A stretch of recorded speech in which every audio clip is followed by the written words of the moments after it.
This is Teachers Talk Radio, and you are listening live. Welcome to Friday Break with John Gibbs on Teachers Talk Radio. This week my guest is Dr. Jennifer Chung, lecturer in early years education at the University College London, and also the author of 3 books on the education system of Finland. We discuss that system and wonder, are they really that good? And if so, how did they do it, and can we learn anything? This is Teachers Talk Radio, and you are listening live. Tune in live at ttradio.org, or to join in the conversation, download the Podbean app and search Teachers Talk Radio. Follow the hashtag TTRadio. Tune in, talk it out with Teachers Talk Radio.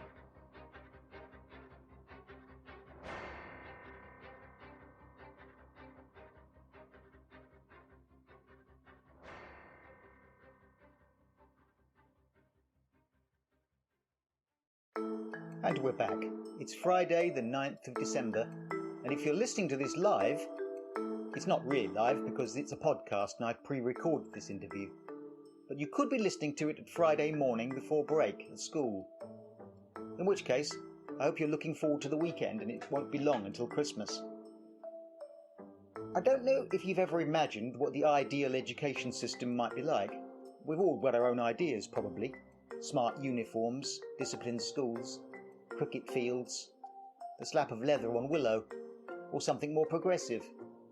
But imagine an education system where students left school in the early afternoons. The days were short.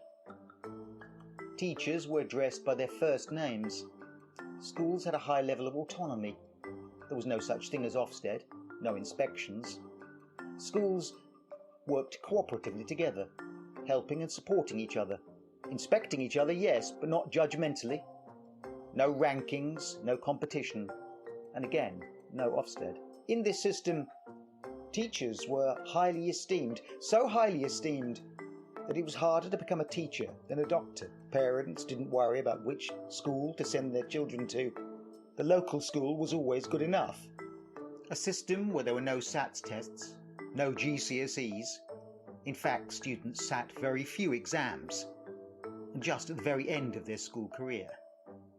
A system where vocational education was every bit as esteemed as academic. Could such a system really exist? Well, I'm not describing a fantasy school. I'm describing the system they have in Finland. My guest this week, Dr. Jennifer Chung, has written 3 books on the education system of Finland. Why? Because 20 years ago, the world was astonished to discover, by the PISA test, that's the Programme for International Student Assessment run by the OECD, or the Organisation for Economic Cooperation and Development, in other words, a highly respected international school league table, which compared schools across the world on the basis of literacy in English, science and maths.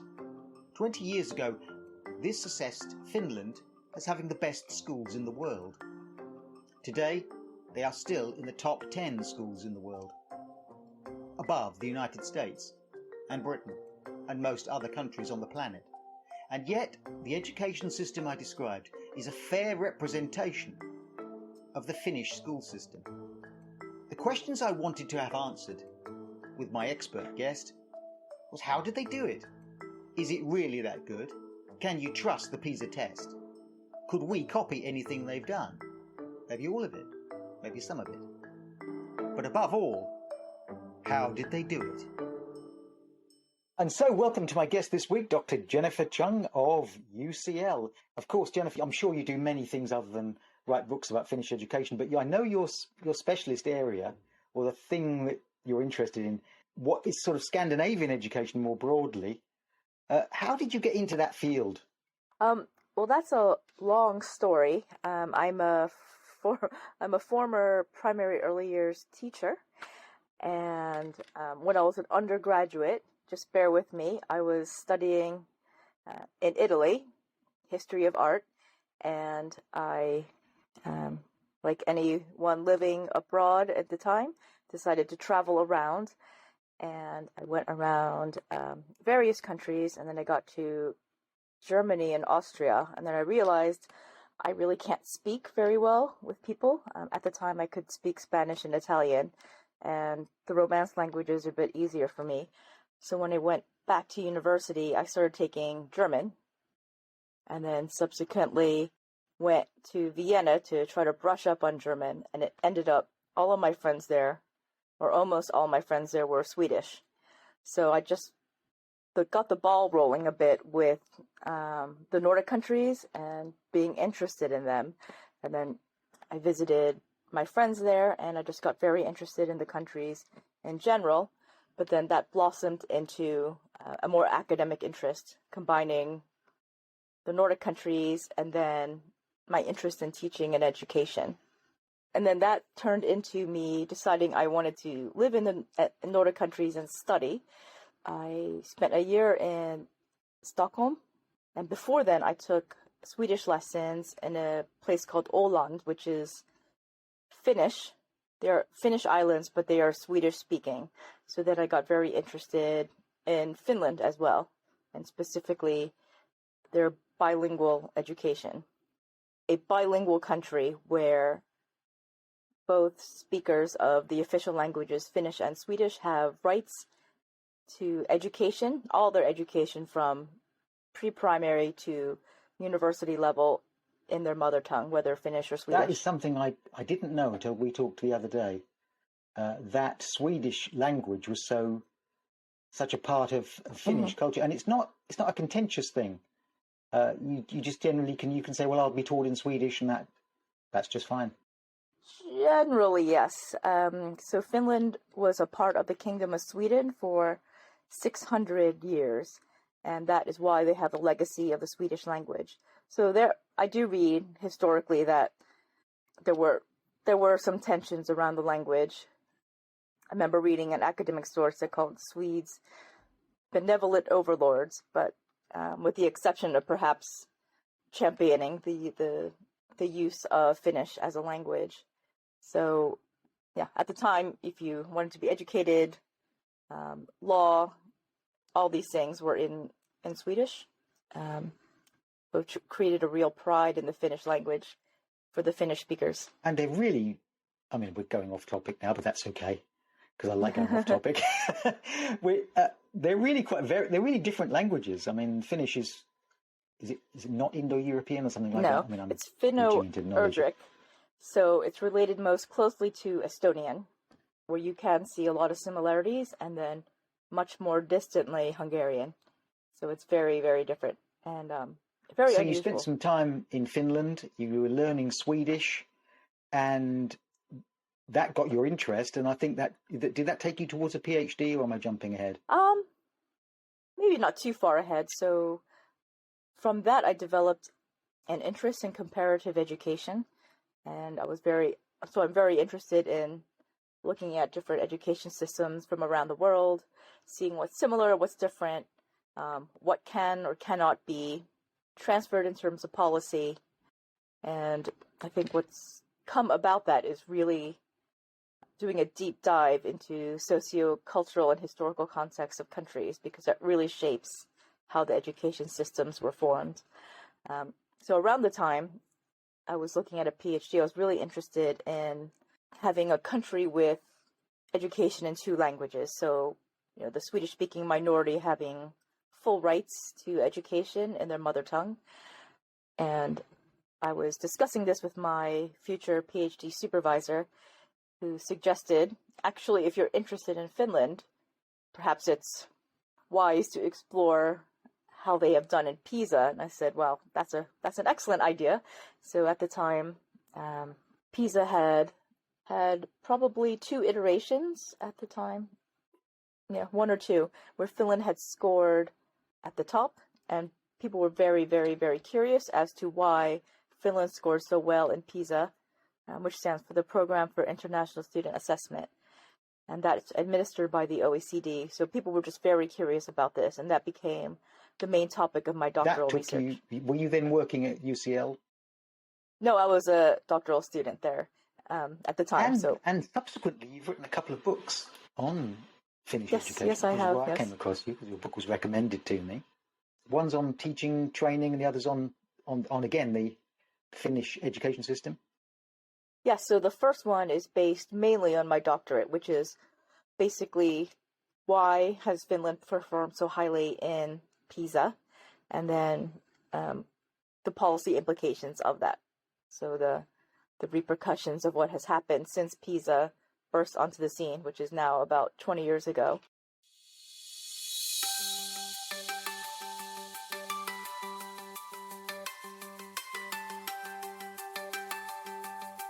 This is the Friday morning break with John Gibbs, my guest, Dr. Jennifer Chung. We're discussing the Finnish education system. Is it really as good as it sounds?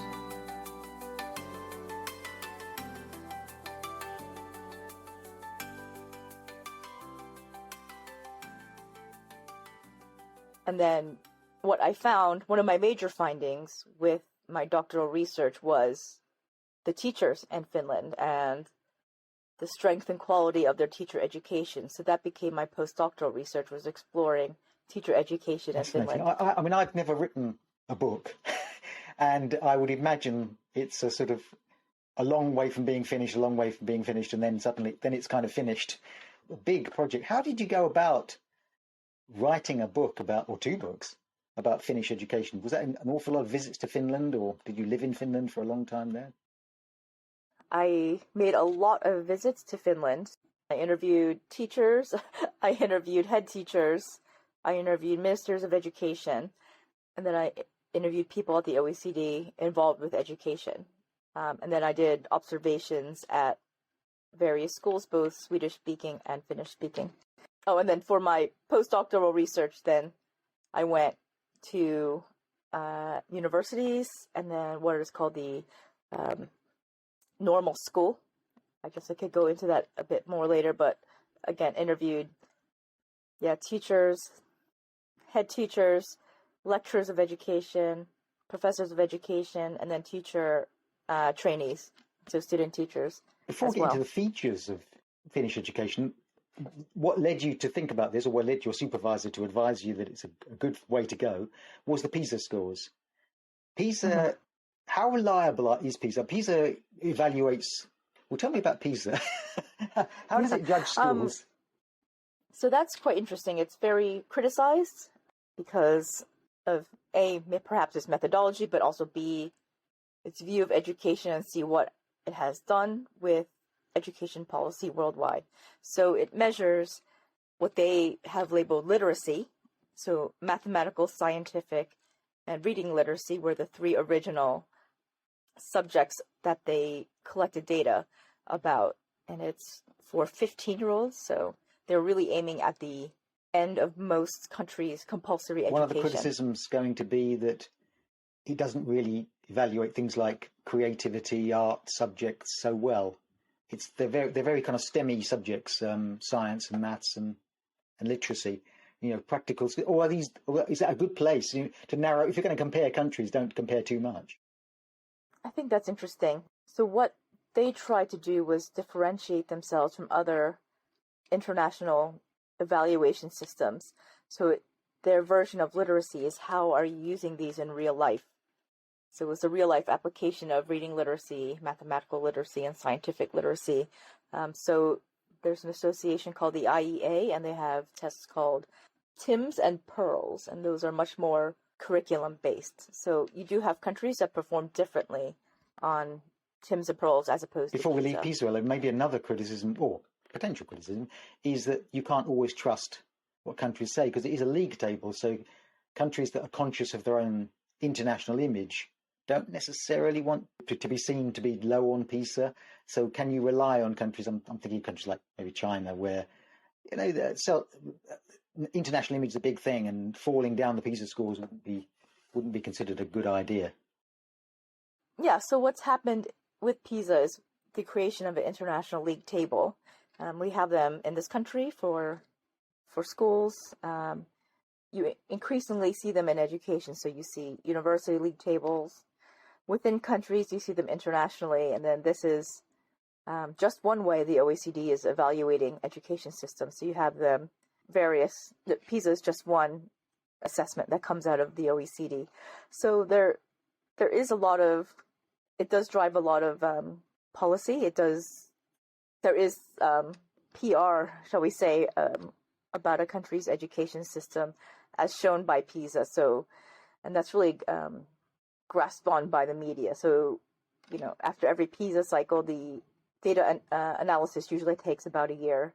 So let's say it's PISA 2012, but the data is usually released in December afterwards. So it'll be released December 2013, for example. And then the world's media gets on it. And then I've read, here we have proud Finnish students, and on the other end, we have embarrassed, fill in the blank country, whatever students. And it's a real driver for the media in terms of how they're portraying how education is in certain countries, and as well for politicians.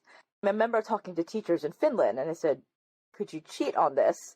And they said, that's interesting. You get guidance by the OECD, somebody's there and say, get, I don't know, every third child off the class register or something. And, she said, I guess you could cheat if you really wanted to. So, there is, out of China, which is quite curious, they can't sample the entire country. It's a very, very large country, which is very large population.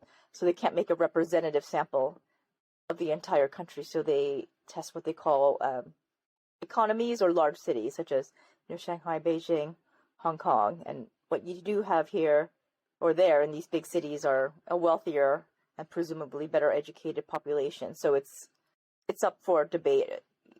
Maybe the OECD can't collect data faithfully from the entire country, but is it also a game people are playing, presenting only certain cities with a highly educated population, and only children in these schools. So it's an interesting thing to think about in terms of the data gathering. It might be a little bit like if measuring British education based on private schools or something like that.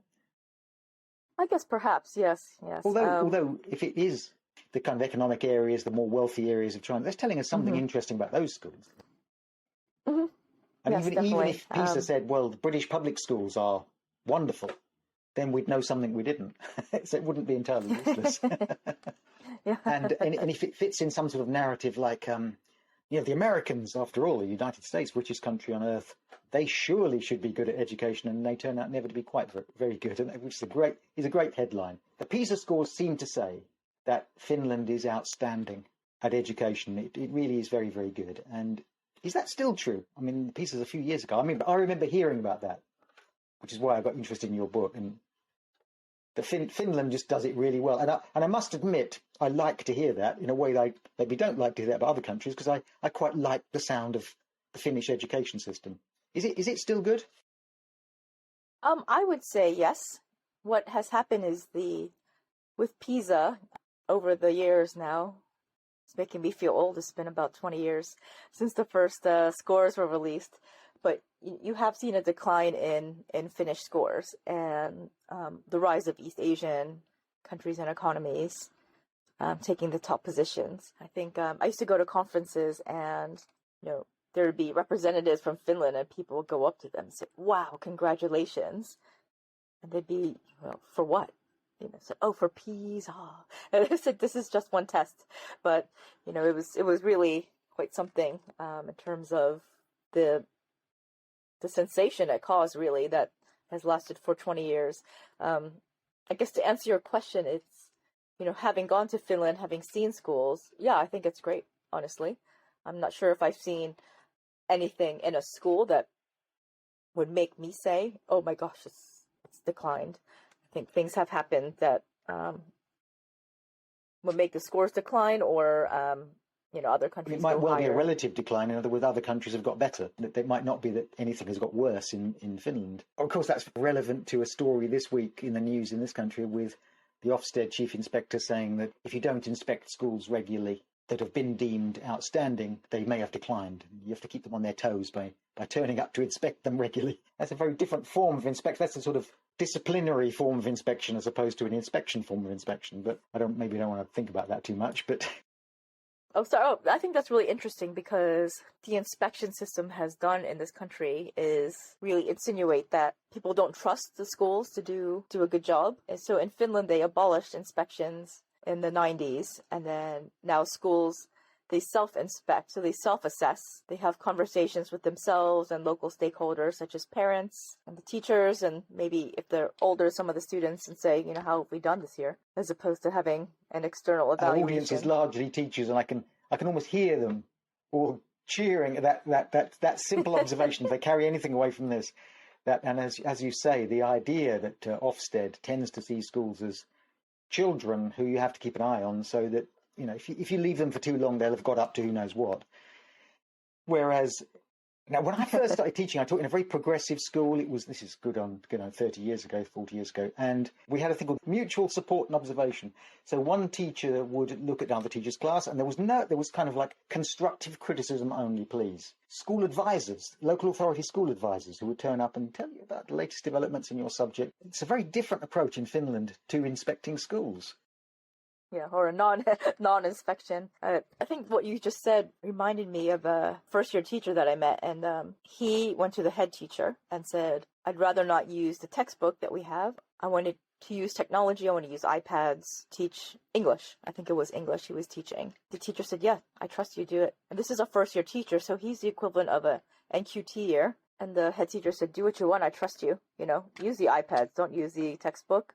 I like this creativity. I had a chat with the head teacher, and he said, he's this first year, he has these great ideas. It's going to be perfect, no, but he'll be a diamond someday. He just needs to grow. And I thought that's absolutely amazing and fantastic that in your NQT year, or equivalent of, you tell the head teacher, actually, I think I'd rather do this. I think this will be more effective. And the head teacher says, yeah, do it. I can remember, as I say, that being more of a feature of British education. I mean, there were things called Mode 3 exams when I first started teaching, where schools designed their own GCSEs and assessed them themselves. Schools have been disempowered from that to the extent when during lockdown, should teachers assess students of their grades was seen as very, very dangerous. Well, teachers will obviously be giving all sorts of grades to all sorts of students for all sorts of reasons, assuming that the system we have isn't, of course, beset with all sorts of unfairnesses and inconsistencies, as it turned out to be when they tried to use an algorithm to solve that problem. But in Finland, the assumption is that teachers can be trusted, and schools can certainly improve, but there's not a suspicion that they must be failing if you take your eyes off. The other example is someone told me about their colleague who is an English teacher as well, and noticed that the students wanted to learn, all they wanted to read was Harry Potter. So she said, you know what, let's do it. Chuck the textbooks, we're going to read Harry Potter. And through Harry Potter, we're going to learn the grammar, we're going to learn the writing, we're going to learn the vocabulary. This is what we're going to do, because that's what the students want to do. I just thought that was so brave, be very creative, and see, wasn't that fantastic that the school entrusted her to do this? And I think what you mentioned about GCSE is the only standardized test they have in Finland is at the end of the academic upper secondary school. And so that's called the matriculation examination. So that comes at about 18, 19. We are one of the most examined countries in the world with SATs and GCSEs and A-levels and so on. What would a Finnish exam look like? What would that exam look like? I don't know, mathematics, science, languages, history. I can't remember quite off the top of my head. I think you have to take it in a few subjects, perhaps like an A-level. But, I mean, if that's the only one you have your entire schooling, I guess it's a bit different, isn't it? In Germany, there's something called the Abitur exam, maybe more like that. I guess it's kind of the culmination of your upper secondary But education. Leaving school without taking the matriculation exam isn't a disaster. Up to 2021, you didn't have to go to upper secondary school. So, and then they have a very developed, what is called University of Applied Science, or a polytechnic. So they have many tertiary education institutions that you don't necessarily need the matriculation exam for. We talked a little bit before this interview about the difference between the British education system and the Finnish. One of the most striking things is the low status of vocational education in Britain. And try as they may with T-levels and S-levels, T-levels and technical qualifications, and after the Second World War, an attempt to create a tripartite system where students would go to academic or secondary modern or technical, and none of that, it's never really worked. I mean, the aspiration in Britain has always been certainly among the middle classes, is an academic education and academic subjects. And that's, for better or worse, and I suspect worse, we've not been good at giving technical education or vocational education the status that the Finns have managed to do. So what are they doing right? Yeah, I think that's really interesting. I think my years of studying different education systems has really highlighted the importance of high quality vocational education. So you see this in Germanic countries such as Germany, Austria, and Switzerland. Have very well developed vocational education programs, and they're very well respected. So, for example, I have a friend who is a professor in Switzerland right now. He has colleagues that say, if my child went through the vocational route, I have no problem with that. I'd be proud of them. An apprenticeship model in, for example, Germany. In Finland, what they do is at 16, if they want to go to a vocational upper secondary education, they may. They still have to take academic subjects, which is required of them. So I have seen vocational schools, and I have been extremely impressed, much like the rest of the Finnish education system. So I've seen students learning welding, woodwork, like being a chef, cookery, hospitality. So learning to be a seamstress, upholstery, hairdressing, metalwork. I'm trying to think of everything else. And it's really great for the community. So I have some very good Finnish friends. And my friend said her mother will go get her hair done at the vocational school because it's a bit cheaper. And it's practice for the students. And then they also will buy ready meals made by the students studying the culinary arts. And I've also eaten at restaurants that are run by students, so it's all practice for them. So it's really and it does all, in the end, seem to me to come down to certain social differences between us, between the British and the Finns. And one, of course, is the British class system, which pervades everything in a sort of invisible way, but it's the wallpaper behind our whole society in a way. And the private school system, you mentioned, I think, in our last conversation, the royal family. And the sense that the model for the successful person isn't being a welder, unfortunately. Which leads to this question, really. I mean, I don't want to jump too far ahead, but I'll ask it anyway. Can you compare countries? Because Finland's going to do. We've got lots more things to say about Finland in a minute. But is it valid to compare two different countries when class probably doesn't translate quite to Finland? Would they even understand the British class system? Yes, I think so. I feel like I've made a career of it. I think where it gets a bit sensitive or a bit, that's the wrong word, where you have to be careful with your comparisons is just saying, okay, Finland does it like this, let's do it like this. Because what I learned in my doctorate was how deep the sociocultural and historical roots of the education system went. So I really had to really deep dive into hundreds of years of Finnish history to uncover, some of these reasons. It wasn't because something happened in 2000 because all the kids did great that year. It was really digging deeper and deeper centuries back into, more of a collective Finnish psyche about how they view education and literacy and pride in their country, all of these things. So yes, we can learn a lot. You can compare, but I think it's a bit foolhardy to say, okay, let's scrap everything and then let's translate a Finnish textbook into English and then that will solve our educational Let's just do problems. what the Finns do, because obviously they're doing something very, very, very successfully. And of course, it does help if students turn up to school with a family background and a socio-cultural background which says they want to do well. I mean, one of the things that in the last few years, not the last few years, the last decade or so I was teaching was the observation that white working class boys are the least achieving group within English schools. They underachieve every other defined group, girls, other ethnic groups, anything you care to define, white working class boys. And you said, well, it wasn't something the school could easily solve. That for some reason there was a culture, almost a historical disadvantage, a cultural disadvantage, which you couldn't overcome in the classroom very easily. Probably not even the Finnish method. It was something uniquely British. I would say there is the possibility to implement a policy or a policy inspired by elsewhere, but it requires a very long time to see through. So actually, just looking at Finland, in the 70s, they decided they're going to academize teacher education. There was a lot of backlash in the society. Oh, it's just teachers. Mm-hmm. I'm sure in your teaching career you got that. Those who can do, those who can't teach. Yeah, yes. And it was, okay, we're moving all teacher preparation to a university. So moving out of seminaries and teacher training colleges. And then from 1979, all teachers need a master's degree. And there was a lot of naysaying, this is not going to work. Should we move them to a polytechnic? Because this is a more of a applied degree. This is a more practical profession. And there was also I guess the advantage of having a relatively young country is I was able to speak with one of the original professors of teacher education. And he said, well, one of the things was, okay, well, these teachers, they need to do a master's. It's really hard. It's really rigorous, especially the dissertation.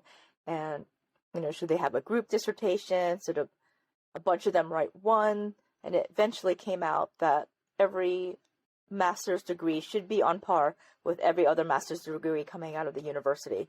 So it was a difficult decision. People didn't like it. It's expensive because Finns they don't pay for their higher education. It's paid by the government. 20-something years later, the PISA scores came out, and then that kind of was the reinforcement for this policy that happened in the 1970s. So policy change can happen, but there has to be long-term vision. So had, in 1981 or something, someone come around and said, nope, we're scrapping this, maybe we would have never seen Finnish teacher education come to fruition to what it is today. I completely agree with and recognize what you've just described there as the feeling that almost anyone can be a teacher. That in my career, I remember the mum's army of school inspectors where they said, well, Ofsted inspectors should include one non-teacher.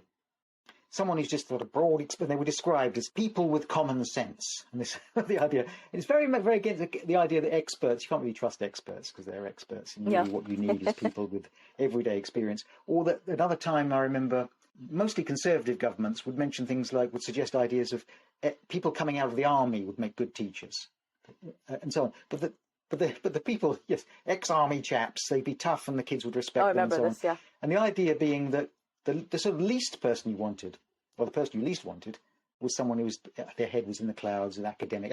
Teaching wasn't an academic profession. It was all about getting out on the rugger field and getting boys to jump around and so on. That idea. One of my guests recently, and I mentioned your book, and I mentioned you. It was a chap called Dr. Richard Churches, who's a consultant for the Educational Development Trust.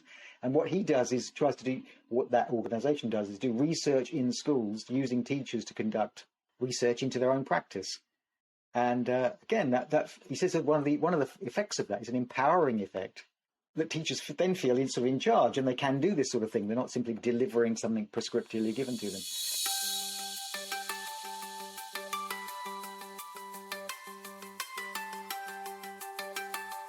This is the Friday Morning Break with John Gibbs, my guest, Dr. Jennifer Chung.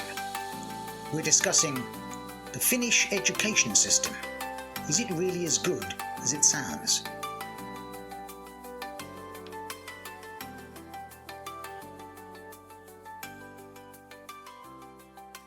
This show is brought to you in partnership with John Cat Educational, a leading publisher of books, directories, educational guides and magazines specifically aimed at forward-thinking schools in the UK and beyond. Have you checked out their latest releases? Don't miss out! Visit johncatbookshop.com to explore their full range of titles and advance your own professional development today. Happy reading!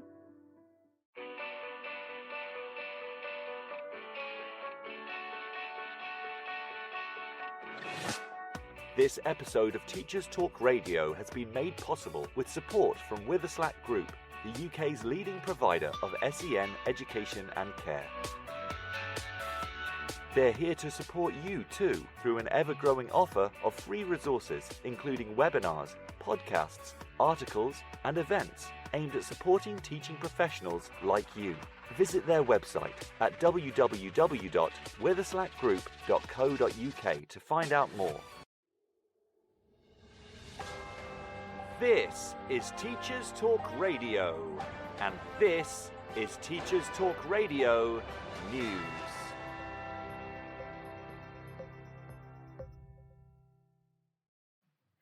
ITV News reports on the workload of educational psychologists in Gateshead, who say they are overwhelmed as the number of children needing special educational help has risen by 117% in 8 years. This has placed a strain on SEND services in the area, but the load has been especially large for EPs. Deborah Mason, Service Manager for SEND in Gateshead, said that there had been a wait for some people to complete their doctorate, although assistant ed psychs have been used to enhance the team. This report comes shortly after the Secretary of State for Education in England, Gillian Keegan, sent a message to the education and care sector about SEND reform. In the message, Ms Keegan said she believed that pupils and students should always be able to get a high-quality education and receive the right support. She acknowledged the challenges of a complex system, but said that her department wanted to take time to listen to children and parents, as well as those in the system, before publishing a response to the SEND and Alternative Provision Green Paper. An improvement plan would be published in the new year, she added. Part of the plan would include investing £21 million into training 400 more educational psychologists. For young people in areas like Gateshead, this funding can't come soon enough. The BBC News website reports on claims that the University of Derby has suspended a student for taking her baby into lectures. The female student is halfway through a degree, and a tutor had agreed to her taking her son to lectures as a short-term measure, but this was later overruled. As the student was breastfeeding, she felt she had no option to continue, but was suspended 2 weeks ago. The student believes she has been discriminated against because she has a baby, but stated she had never allowed her son to disrupt the learning of others. A university spokesman said areas were available on campus for those who needed to breastfeed, but that taking a baby or child into lectures was not allowed for health and safety reasons. Meanwhile, Ulster University has defended itself against claims that it plans to open a campus in Qatar and that will have a negative impact on LGBTQ rights. The university is due to open the campus in Doha in January next year. Speaking on BBC Radio Ulster, Hannah McCulloch, chair of the LGBT Society on the university's Coleraine campus, said she is worried that the university is putting financial gain over a community within their community, and that it will damage the establishment's reputation. A spokesman for the university said, Ulster University believes that education is a route for societal growth, and that many UK universities had partnerships with countries across the Middle East. In Wales, the government has announced free Welsh lessons will be extended to the entire education workforce, including non-teaching staff. Alongside this, a new framework for Welsh in English medium schools has been published, underlining how the Welsh language is integral to the new curriculum for Wales. A sabbatical course is also available for teachers to learn or improve their Welsh. Minister for Education and Welsh Language, Jeremy Miles, said, "We want everyone to enjoy using the Welsh language. We are ambitious for our language, and I am pleased to be able to extend the offer of free Welsh lessons to all school staff." Finally, in a week that saw the release of Department for Education statistics, which show a 20% drop in those entering the teaching profession, many media outlets comment on the possible impact on young people. The number of entrants to initial teacher training fell from 36,159 to 28,999 between 2021 and 22 and the 2022 to 23 training years. The government attributed the fall to the reduced number of new entrants and an increase in the target. But critics pointed out that the government's recruitment targets for secondary school teacher training has been missed in 9 out of the last 10 years. A DfE spokesperson said, For teacher trainees in 2023, bursaries and scholarships in key subjects will be available, and we remain committed to raising the starting salary to £30,000. This has been your Teachers Talk Radio News with Jo Fox. This is 2 Minute Tech with Steve Woods, your tech briefing on Teachers Talk Radio. Hello, did you get a bargain on Black Friday? This week I'm going to talk about deals. First, a little bit of history. Tom will be proud of me. Reading up on Wikipedia and seriously condensing what I found, the term Black Friday refers to the Friday after Thanksgiving when the Christmas shopping season starts. Supposedly, it started in the 1950s. Recently, it marked a time of serious bargains, riots and fighting for unbelievable deals. However, are you getting a bargain or are you just led to believe it? Seeing as last Friday was Black Friday, which began last Monday, and next week will still be Black Friday, or for some stores Cyber Monday or Cyber Week, when you get the best deals online, how do you know a price drop is actually a deal? Well, the short answer is you don't. I have a couple of pointers here that may help you, but the underlying advice is buyer beware. If I go with the best known online retailer, when using Amazon, there's a nifty little price tracking website called Camel. This will show you the price data for a product over the time it's been advertised. You can see when it was more expensive and less expensive. If you're on your phone, where most shopping takes place, hit the share icon found next to the product image, go to Camel and paste it into the search box. You can even sign up to email alerts for price drops and add target discount alerts if you're not in a desperate hurry for an item. The next trick is to simply do a web search for the product. You may find it cheaper in a large supermarket store, and although you may need to go and collect it to save on postage, it may be worth the journey. There's also hundreds of coupon and price comparison sites where you may be able to find further discounts. The only caveat being the time you spend researching may actually outweigh the saving you make. I return to my initial warning. Buyer beware. I hope you get a deal leading up to the holiday season. As always, I'd love to hear your favourite shopping online tips. Let us know at TTR 2022. I'm Steve Woods, and that was 2 Minute Tech. 2 Minute Tech with Steve Woods, your tech briefing on Teachers Talk Radio. So Finnish teachers are encouraged also to be reflective all their career, aren't they? Oh, absolutely. I think that's one of the main, not the main point, but one of the main things they want to instill in their future teachers is critical reflection. So, I think it's really interesting, the notion of critical reflection, because they don't have that much time in schools required for their degree. So they've erred on the side of more theory, more academics, and less practice. But what they say is, we give them the tools, the research tools, so you can go and find academic articles to help support you in your thought, the critical reflection you need on your own practice, but then your career is for practice. So we give you everything you need. There's actually no required professional development after you get your master's. We've gone completely in the opposite direction, where teacher training is increasingly, well, the way to teach teachers is to get them in the classroom teaching. And we don't want them sitting in lecture halls or reflecting too much or reading too many books. Just get them in front of the kids and they'll learn how to do it. Again, turning teachers into kind of plumbers, in a sense. It's a thing you need to learn the technique. It's all about technique and not about academia or ideas or theory. And of course, this is probably a great moment to drop in the big jaw dropper that you told me the other day. Is it true that it's harder to become a teacher in Finland than it is to become a doctor? Yes, at least at one university that was cited in an article in 2014. But it's absolutely mind-boggling, actually. When I read it, I still think about it. I read that article years ago, and it just still, in my head, is kind of spinning around. It's just absolutely mind-blowing. But then it tells you a lot about Finland. Yes, absolutely. The popularity of teaching and the esteem of teaching.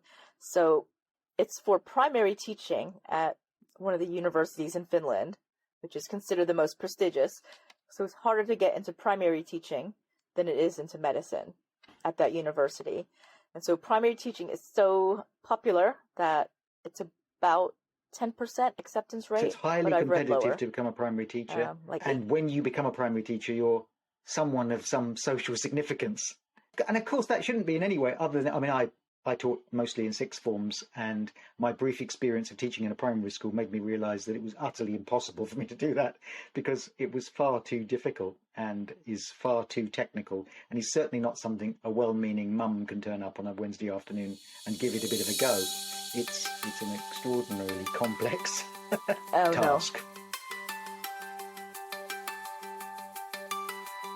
This is the Friday morning break with John Gibbs, my guest, Dr. Jennifer Chung. We're discussing the Finnish education system. Is it really as good as it sounds?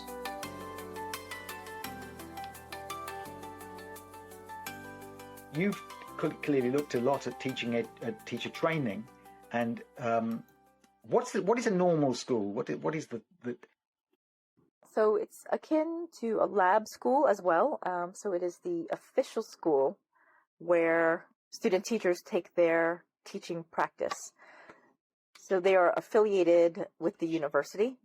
So it's funded through the university. It's not funded by the municipality. So that gives it a different angle, I guess, than what they will call a municipal school in Finland. So it's officially part of the university, and that's where the majority of teaching practice takes place. So you have them from... So they're kind of teacher training schools, in the sense that they're a school, but they're specialists and linked to a university, Yes, and what they do yes. is train teachers. Yes. So it was the 2010 white paper where this was cited. These normal schools were cited as good practice, and it was saying that we would like to launch these university training schools. So what I saw in these normal schools was absolutely mind-blowing, actually. So the head of the school usually has a PhD. Perhaps they've been an academic as well. What I saw was a lot of movement between the faculties of teacher education and then the teachers at the school. I met one of the teachers that said, I used to be one of the lecturers of, blank education, English teacher education or mathematics or whatever, primary, whatever it was. I've met a bunch of teachers that had done that. And then I also met lecturers at the university who had been teachers at the normal school. So you get a very close connection between the theory and the practice. And I'm going to suggest that that's not so clear in this country. There's more of a divide between the academic who thinks about the theory of education and the teachers who deliver it, and often they're two worlds that don't always cross over. The percentage of teachers, or the proportion of teachers at these normal schools, there will be a high proportion with higher than master's degree. So you have, it's called a licentiate degree, so that's in between a master's and a PhD, and there are also teachers with PhDs as well. So it's very academic. I've met teachers that are producing their own research. I met one of the teachers, he heads a research center at the university. So these are really, really academic people that are within the school. So the culture of the school is just very, very intellectual and very academic. Still going out on a Wednesday afternoon or a Friday morning and teaching a class and marking the I've got to say marking the homework as a sort of indicator of the everyday work of teachers. But of course, Finnish schools don't set as much homework as we do, or do they?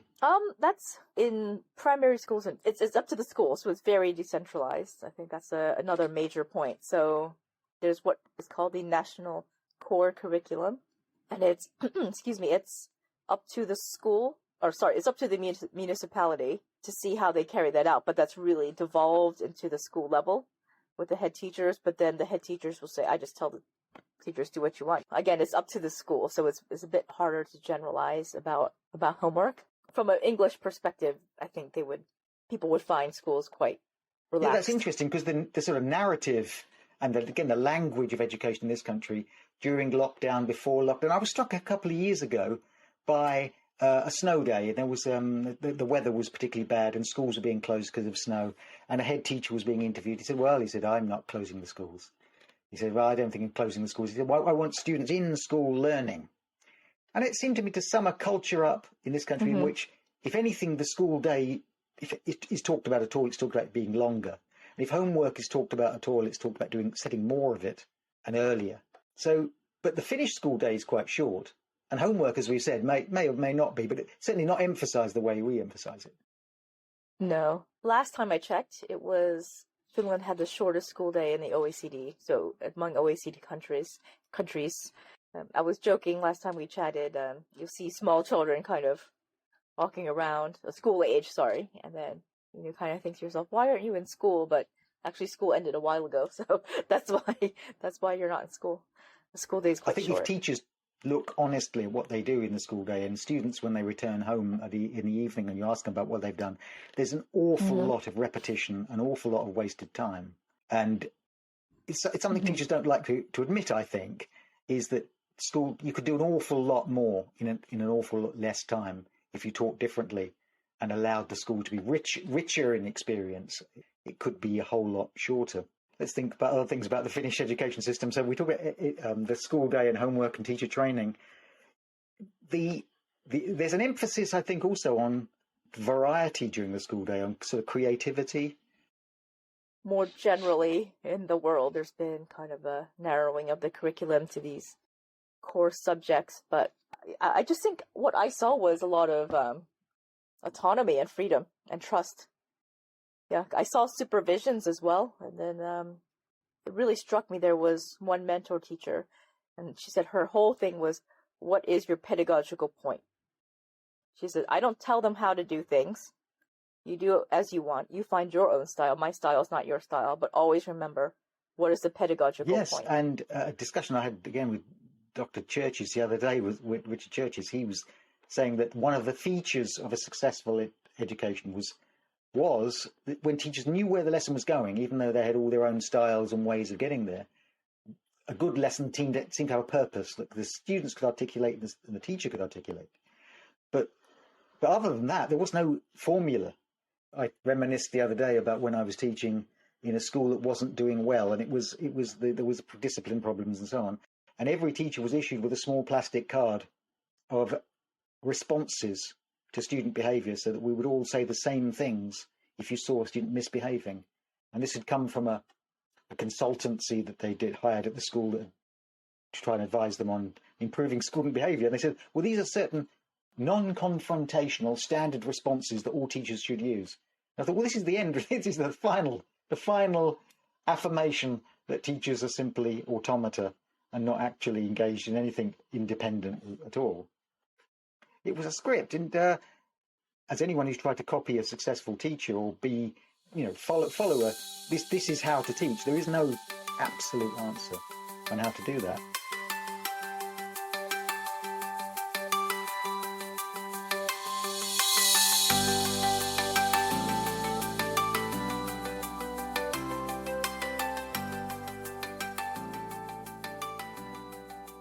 Finnish education then is successful in the sense that they're producing students who are scoring extremely high in PISA scores. They're academically successful. Do students enjoy school in Finland?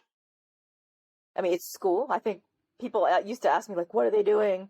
It's this shining beacon of, I don't know, doing progressive education. Is it this? Is it this? And it's school.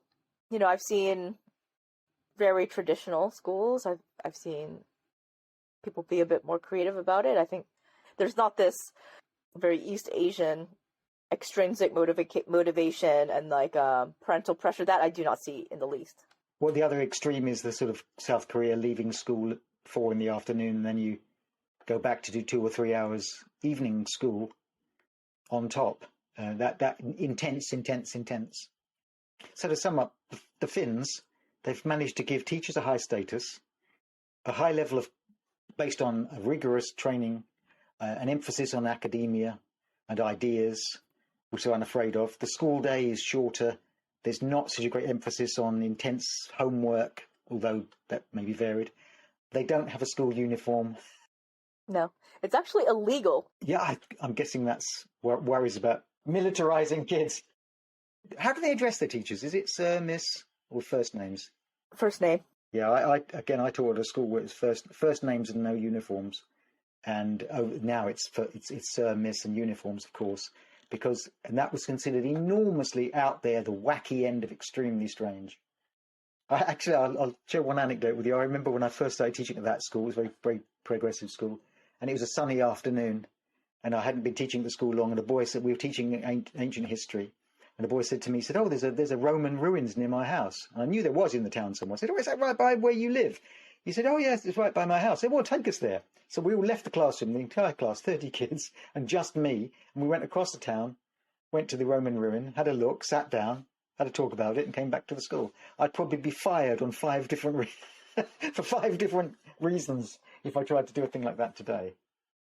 There was a great deal of freedom. I'm not saying you should necessarily walk out of a school with 30 kids, but hey, it was the way it was. If there was one thing that we could translate, and again, anyone listening to this might say, well, all that's going to work in Finland. Could it work here? If there was one thing we could learn, and you could say, well, do this, would there be a thing like that? I would say trust in teachers. I think that was one of the most poignant things I carried away from my doctorate, was the trust and respect that teachers have in this society is amazing. Giving them the autonomy to do as they see fit is to me, I would say the thing we should take out of it, take away from Finland. 3 cheers to that from me and all the teaching profession. And when I think of the initiative of Teach First, where you get high-flying graduates to do a bit of teaching for a couple of years. And I think any society that suggests that you should teach first implies that wouldn't be something you'd want to do. Teach first before you do other things. Obviously, this isn't what you'd want to do, but give it a go. Teach first isn't something you implore high graduates to do. It's something they want to do and maybe have to struggle to get into because it's so high status. If only we could do that. Well, thank you so much for this. I've really enjoyed it. Oh, thank you.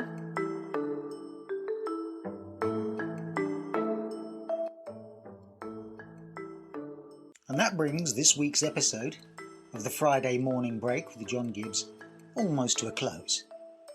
Just got time to think about some of the things I've heard today. I hope you enjoyed listening to Jennifer Chung. I certainly learnt a lot. Clearly, the schools in Finland are very good, even by the measure of PISA and with its faults. It's clear that the Finns don't necessarily follow progressive education or traditional, but they do allow schools to teach, which seems like a perfectly straightforward idea. In other words, I haven't so much learned what schools are for this week as what schools can be. Schools can be places where professional people are allowed to teach according to their own expertise. They can be trusted to do so in an atmosphere and a culture which respects teachers and sees teaching and schools as something we can trust. Like all really big ideas, it is, of course, blindingly obvious and really rather simple. You can find this podcast on Spotify, on YouTube, and many other platforms if you wish to listen to it again or recommend it to others on social media. My next show will be on the 6th of January, where my guest will be Professor Jan Galmen Yamat, a professor of education at UCL, and he has carried out some very interesting research into schools as creators of national identity and promoting a sense of social cohesion, with some fascinating conclusions about the impact in Britain of our schools and our class system. On the 20th of January, my guest will be Bridget Knight, head teacher, school advisor and author, and we'll be discussing her book on the subject of values and the value of subjects, a practical guide to value-based education. Please join me for either or both of these shows, where you can listen to them as they are played at the scheduled time on a Friday morning at 11 o'clock, or later as a podcast. If you have questions, suggestions, or you'd like to be a guest, as I continue to explore every second Friday what schools are for, by interviewing expert guests, people with direct experience of teaching, academics and authors. If you are such a person, or you know of someone, please contact them. and put them in touch with me. And since I won't see you till January, have a very happy and enjoyable Christmas, holiday, vacation, break. Well deserved. Thank you for listening.